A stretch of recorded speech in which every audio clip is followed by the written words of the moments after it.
Chiediamo a chi ci governa un'azione politica che sappia guardare al futuro, che tenga conto dei grandi cambiamenti che dovremo affrontare, mettendoci soprattutto dalla parte dei deboli, dalla parte dei fragili, dalla parte di quegli anziani che non si sentono tutelati dal sistema.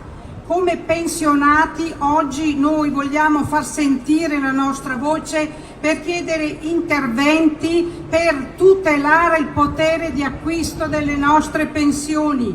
Non sono rivendicazioni egoistiche quando richiediamo la rivalutazione piena delle pensioni, è un principio che deve essere consolidato, perché non dobbiamo pensare solo ai pensionati e alla pensione di oggi, ma anche guardare alle pensioni del domani e salvaguardare e garantire il valore delle pensioni del domani. Pensioni dignitose indicizzate. Solo negli ultimi 10 anni il valore delle pensioni è diminuito del 30% nel nostro paese, quindi dobbiamo essere qua come sentinelle per evitare che questo accada anche per il futuro.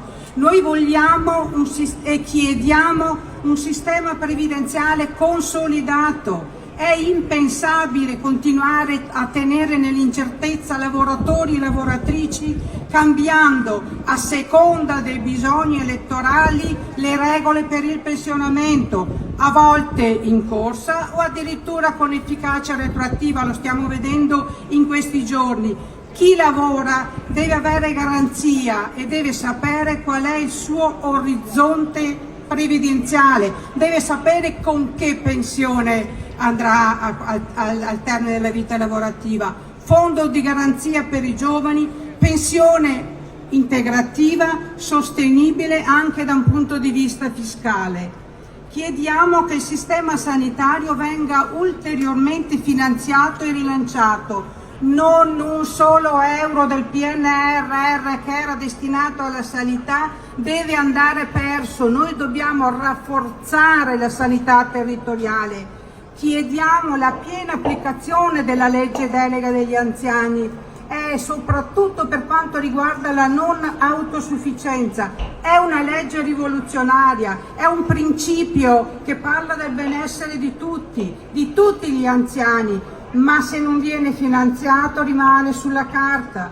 Dobbiamo riconoscere e dare anche rispetto al non autosufficiente a chi ha lavorato una vita, ha pagato le tasse, ha pagato i contributi e si trova in un momento di bisogno. La sanità è la nostra priorità, perché sicuramente nella sanità si stanno registrando in questi ultimi tempi diritti negati. Non è giusto scaricare sulle famiglie questo peso. C'è un peso che sta aumentando, non si stanno ponendo il problema di una sanità territoriale, di servizi territoriali che sono vicini alle famiglie in difficoltà. Questa nostra istituzione in questo momento non si stanno facendo carico di queste responsabilità. Dobbiamo rafforzare la sanità pubblica, abbattere le odiose liste di attesa, dobbiamo non essere più costretti perché non abbiamo soldi e siamo poveri a non curarsi, e non dobbiamo nemmeno diventare poveri perché spendiamo i nostri soldi solo per curarci. Dobbiamo chiedere la garanzia della sanità pubblica, del sistema universalistico garantito dalla Costituzione, un accesso ai servizi per tutti. Certo, il socioassistenziale negli ultimi tempi ha registrato delle problematiche relative al personale, però bisogna anche avere il coraggio di dire che questo è anche il frutto di una politica fatta di quotidiano e non lungimirante. Chiediamo una vera riforma fiscale, un fisco più equo, meno invasivo per le pensioni. Ricordo che le pensioni italiane sono le più tassate a livello europeo. Quindi noi abbiamo una grande stagione di mobilitazione e rivendicazione davanti.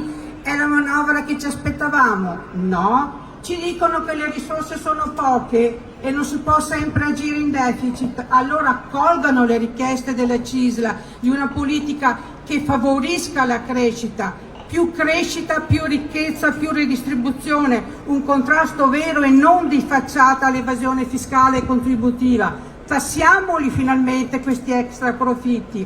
Avanti quindi, con determinazione. I problemi che come pensionati affronteremo, se li facciamo assieme a tutta la CISL, siamo sicuri troveranno delle soluzioni. Viva la CISL e buona vita a tutti!